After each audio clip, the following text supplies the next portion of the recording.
I live on the top floor, apartment 407, last door, into the hallway. Above me is the roof. I know because I checked before signing the lease. I even asked the landlord. "No one above you," she said. "Ever." The first night, I heard footsteps. Slow, careful pacing, directly above my bedroom. I told myself it was pipes. Buildings make noises. Old places breathe, settle, complain. But pipes don't stop when you stop breathing to listen. These did. The next morning I went to the front office. The landlord smiled politely and showed me the building plans. The blueprint was simple. 4 floors, then roof access. No 5th level, no attic. Nothing above 407 but insulation and open air. She even handed me the master key. "Check for yourself," she said. The roof access was down the hall from my apartment. The door opened to tar, gravel, and empty sky. No structures. No vents large enough to hold a person. Nothing that could explain footsteps that crossed my ceiling every night between 1:12 and 3:03 a.m. But that night, they returned. Walking. Stopping. Dragging something heavy. I started mapping the sounds. The steps followed a layout identical to my apartment. Bedroom to kitchen. Kitchen to bathroom. Bathroom to living room. A mirror of my space. Except for one difference. Sometimes the footsteps stopped directly above my bed and stayed there for hours. Listening. 3 nights later, something new happened. I heard a second set of footsteps. Lighter. Quicker. Like bare feet running. Then a struggle. A violent thud. A scraping noise like furniture being moved. Something dropped heavy above my chest. Dust fell from my ceiling, then silence.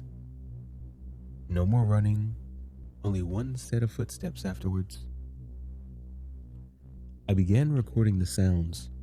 When I played them back, I heard something I hadn't noticed in the moment. Breathing. 2 breaths becoming 1. Sleep became impossible. The footsteps started happening during the day. Soft pacing while I made coffee. Slow circles above me while I showered. Then came the knocking. 3 taps from the ceiling directly above my head. I froze. 3 taps again. Without thinking, I tapped back. The response was immediate. A violent pounding erupted above me, shaking the light fixture like something had been waiting desperately for that answer. I called maintenance.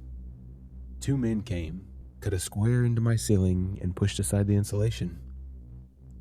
There was nothing there. Just beams, open space, sky visible through gaps in the roof structure. They patched the hole and left. That night, the footsteps walked around the patch carefully, avoiding it. Like they knew.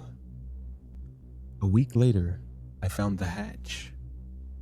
It appeared in my closet ceiling. A small wooden door with no handle. It had not been there before. I was certain. A note was scratched into the paint beside it. Upstairs tenant. Do not disturb. I should have moved out. Instead, I waited until 1:12 a.m. That was when the footsteps began above me. I dragged a chair into the closet, pushed the hatch open, and climbed through. There was an apartment above mine.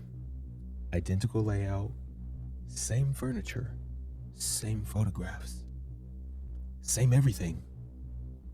Except it was slightly wrong. The walls bowed inward like lungs.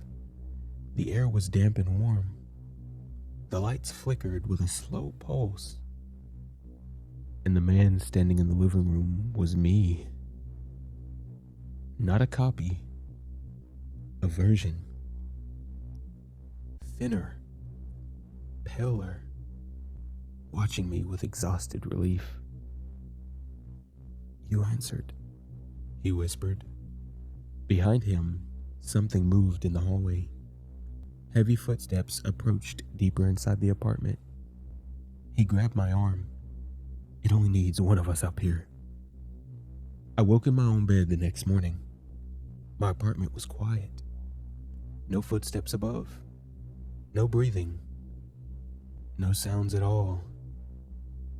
Relieved, I got up to make coffee. Then my downstairs neighbor began screaming because someone had started walking in the apartment above him.